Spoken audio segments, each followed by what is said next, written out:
Damos la bienvenida a esta hora en el estudio de los desayunos de 24 horas en Quito, a Abelardo Pachano, analista económico. Muy buenos días, gracias por acompañarnos. Buenos días, Liz, un gusto saludarle.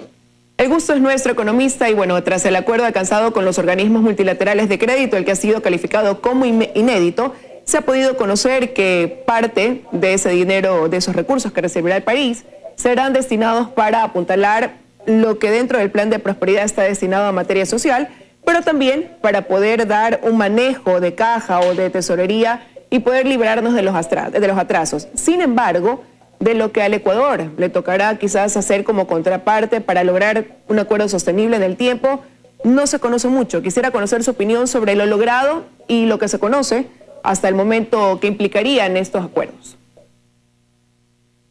Bueno, yo creo que la flexibilidad que tiene el gobierno para el uso de los recursos es una responsabilidad adicional dentro de esta programación. Los recursos no son abundantes, los recursos son justo los necesarios para que el Ecuador pueda mejorar su imagen en los mercados internacionales y conseguir mejores condiciones para las relaciones que permanentemente mantiene con ellos, y en ese sentido para darle mayor tranquilidad a las actividades productivas ecuatorianas. Este programa trianual es un programa en términos de tiempo histórico, porque no lo habíamos tenido antes. Normalmente los acuerdos han sido de 1 año o de 15 meses. El monto es un monto representativo. Por cada año vamos a tener aproximadamente 3% del PIB en desembolsos. Anteriormente, en el mejor de los casos, conseguíamos el 1% del PIB, de tal manera que se ve el esfuerzo enorme que ha hecho el equipo de negociación y la apertura que ha encontrado en los distintos organismos multilaterales. Ahora la ejecución y la responsabilidad del gobierno es altísima, porque hay que corregir los desequilibrios que los conocíamos. Tenemos una línea de acción en 4 ejes. Obviamente no hay que descuidar el eje social, y precisamente esa línea gradual pero firme es la que puede permitir que los daños colaterales de programas de ajuste de esta naturaleza sean los mínimos. ¿Van a haber? Sí, eso es indiscutible, no podemos evitarlos. ¿Se va a demorar el crecimiento? También. La etapa esta es una etapa dura, es una etapa complicada, requiere mucho consenso, requiere mucho diálogo, requiere mucha comprensión, porque en realidad si nosotros lo hacemos bien, podríamos darle al Ecuador un horizonte mucho más tranquilo, un futuro a las generaciones que vienen mucho más lógica, un nivel de bienestar superior.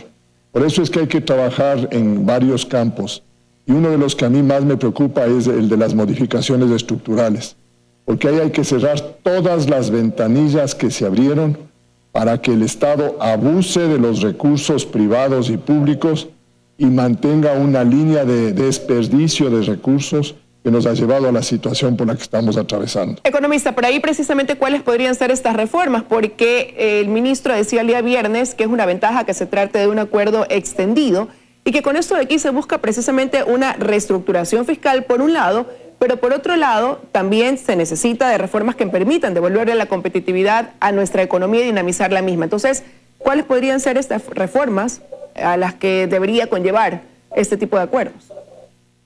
Yo le diría que hay 3 o 4 líneas importantes. Primero, reforzar los controles macrofiscales. Establecer un riguroso sistema que le impida al gobierno y a las entidades públicas, a todo lo que conforme el sector público no financiero, que puedan utilizar los recursos de una manera desaprensiva. Que un porcentaje de los ingresos corrientes se destine a la inversión pública.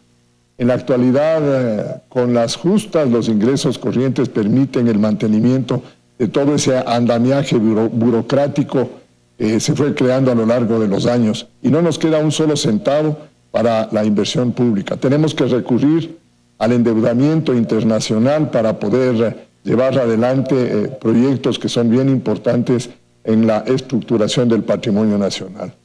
De tal manera que las reglas macrofiscales tienen que ser reintroducidas. Buena parte de ellas fueron desarmadas a partir del año 2006 con ese criterio de que el Estado puede hacerlo todo, y lo que hizo es desbarató todo. En ese mismo plano hay que ponerle el límite a la deuda, pero un límite que pueda ser verificable, que pueda ser controlable con anterioridad. Hay que dotarle al Banco Central de un estatuto que le dé mayor independencia técnica, que retome las facultades que también se le cercenaron, la de ser el auditor nacional, que represente no el interés del gobierno, sino el interés de toda la comunidad, para que señale cuándo una deuda es adecuada, cuándo un presupuesto está bien, cuándo está bien establecido, cuándo una política económica puede dar los resultados que busca toda la colectividad. Y en ese plano hay que reducir también la discrecionalidad. Hoy día el presupuesto puede aumentarse un 15% en el año, y ese es un porcentaje absolutamente desmesurado. Hay que regresar a un 3, 4, 5% como máximo para circunstancias excepcionales. Y finalmente yo le diría, hay que volver a resguardar los recursos que provienen de la explotación de bienes no renovables. Los recursos del petróleo, si bien en la teoría se dice que deben servir para inversión pública, en la práctica de alguna manera cubren también ese dispendio fiscal. De tal manera que las metodologías de manejo de todos los recursos públicos tienen que ser revisadas, tiene que implantarse una matriz muy estricta. Y aquí nosotros deberíamos constituir realmente observatorios de control público por parte de conformaciones ciudadanas que tengan poder y que puedan tener iniciativa inclusive penal para que se instauren en el momento oportuno causas por el mal manejo de los recursos públicos. Ahora, economista, sin embargo, preocupan esas medidas que se puedan ir tomando en el corto plazo y que pueden llegar a ser duras para la población ecuatoriana, de afectación de alguna manera.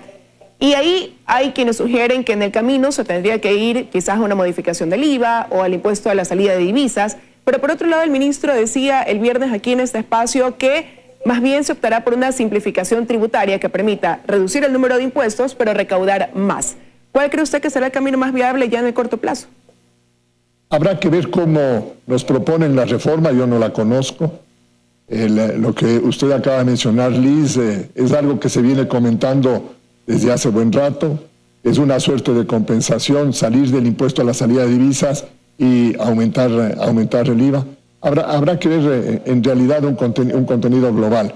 Lo cierto es que la estructura tributaria actual es un desastre. Se fueron introduciendo elementos distorsionadores en función de la agresividad política con la que el gobierno trataba a distintos sectores económicos. Se maltrató al sector empresarial, se maltrató al sistema financiero, se ha maltratado a los sectores productivos, se maltrató al sector agrícola, de tal manera que para cada uno de ellos hay que encontrarle una fórmula que le dé una relación con el Estado que sea equitativa, que sea razonable, que cumplan con las obligaciones que les corresponde. Aquí todos los ecuatorianos tenemos que pagar tributos, todos. Desde el más pequeñito debería pagar, si es $1, que pague $1, pero que aprenda cultura tributaria. No se deben excepcionar los pagos tributarios porque son pobres, no. El pobre que pague lo poquito que puede pagar y el rico que pague lo que puede pagar. Todos los ecuatorianos tienen que ser ciudadanos responsables. Y en ese sentido, una reforma como la que nos ha planteado teóricamente el gobierno es bienvenida en un plano de discusión que debe ser lo suficientemente racional para poder entender que si nosotros logramos un buen consenso nacional, esa reforma debería darnos un horizonte de largo plazo a fin de que la inversión privada y el empleo tengan una relación mucho más activa, porque lo que necesitamos hoy, con angustia, es crear fuentes de empleo que permitan incorporar a esa gran cantidad de ecuatorianos que están o subempleados o desempleados, o que simplemente abandonaron ya sus pretensiones de trabajar y que hoy día están en una posición pasiva. De tal manera que el objetivo central de todo lo que estamos conversando es que haya una sociedad constructiva entre el empleo y la inversión privada. Y ya para finalizar, esta inyección de recursos que se convierte en un respiro para el país, sin embargo, no cubriría esa necesidad de financiamiento que está establecida en esa programación presupuestaria cuatrianual en la que se habla de $25.000 millones como como necesidad, repito, de financiamiento. Es decir, que estos 10.279 millones que recibiríamos cubrirían más o menos un 40%. ¿Qué pasará con ese 60% restante para los próximos años? Bueno, yo debería entender, y una vez que nos den a conocer el programa integral, es que el gobierno se ha comprometido con una línea de austeridad bastante más rigurosa de la que ha estado siguiendo, y esa es una buena noticia. Y es que esa línea de austeridad se mantiene, que aquí viene la enorme responsabilidad en la ejecución del programa por parte del gobierno. Esas dilatorias o esas vacilaciones en las decisiones no pueden seguir siendo la brújula o el norte de la política económica. Las decisiones tienen que ser firmes, tienen que ser claras, tienen que ser coherentes. Y si va en esa línea, lo que me imagino uno puede estar esperando es que haya una reacción muy fuerte, y ojalá la consigan, de la inversión privada para que sustituya esos flujos de capital que antes venían por la línea del endeudamiento. Lo que tenemos que hacer es transformar una fuente de financiamiento exógena, extraña a la economía, por fuentes de financiamiento propias, endógenas. Y en ese sentido, el atraer a la inversión privada, que es, yo diría, el socio natural del empleo, es algo que tenemos que buscarlo. Y para eso, a lo mejor la reforma tributaria nos ayuda, la reforma laboral, que también se habla, nos puede ayudar, sin topar los derechos básicos de los trabajadores actuales, y no buscando que con esos mismos derechos tengamos unos instrumentos mucho más flexibles para poder incorporar tanta mano de obra que hoy día necesita con, yo diría, desesperación, una fuente de empleo segura. Hay un gran reto sin duda por delante. Quiero agradecerle su presencia esta mañana aquí en los desayunos de 24 horas, economista. Muchas gracias, Liz. Gracias.